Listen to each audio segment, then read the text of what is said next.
Okay, class, today what we're going to take a look at is just some basic information about earthquakes so that you understand what causes them and what are some of the different effects of them. So these images here basically are from an earthquake that happened in 1989 in the San Francisco, Oakland area of California. The picture above is from the Marina District. The Marina District was what you have to understand about the San Francisco area is it has really, really expensive real estate, probably some of the most expensive real estate in the United States. And this particular section of California, it was built by dredge sediment taken out of the San Francisco Bay, and they just made more land. So it's basically all this loose sand and silt from the bottom of the San Francisco Bay. And they built houses on top of it. And when the earthquake happened, it magnified the shaking, and a lot of those houses just completely collapsed. Like this picture here, you see is a car sitting on the road with the third story of a building smashed on top of that car. So very damaging. The picture in the bottom is from Interstate 880, which runs through Oakland. And what happened is about a 1.5 mile long section of this 2-layer highway, when the earthquake happened, the posts of it were designed or were set to be made earthquake resistant and hadn't been yet.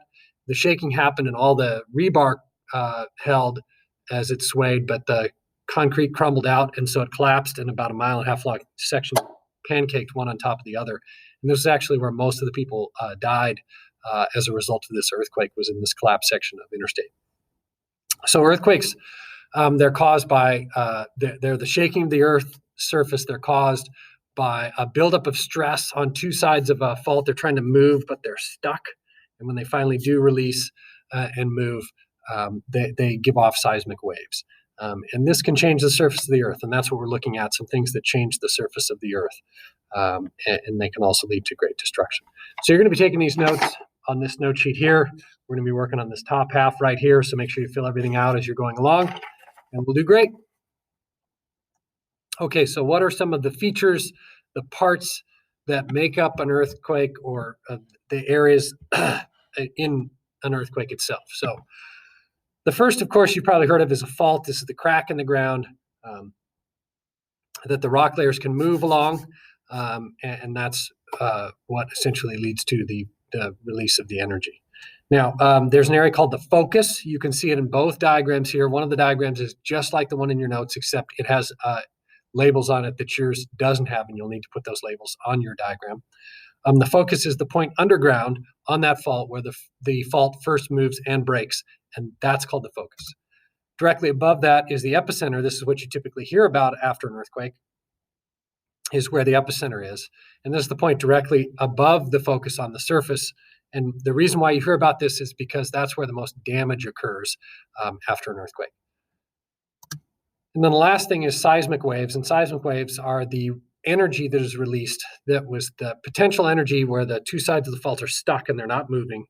And they build up all this potential energy. And when they finally snap and move, then that energy is released in the form of seismic waves. So these are the features of earthquakes. Now, if you look at this map here, this map shows all of the earthquakes that have happened in the last 50 years, the large earthquakes around the world. And if you look at it, there are some definite patterns. You might see that a lot of earthquakes seem to happen around the Pacific Ocean, over by Asia and South America. And you also notice another thing, and that is this. We're trying to figure out what is mapping all these quakes tell us. And if you look here, here's a picture of all the Earth's plates and their boundaries, their edges. And you can see that basically the earthquakes show us where the plate boundaries edges are.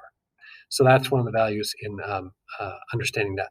Okay, so today what you're going to do, you're going to use some textbook pages that are scanned onto the Google Classroom for you, and you're going to do a worksheet, which is basically just some earthquake vocabulary, and you'll submit that to the Google Classroom. So good luck.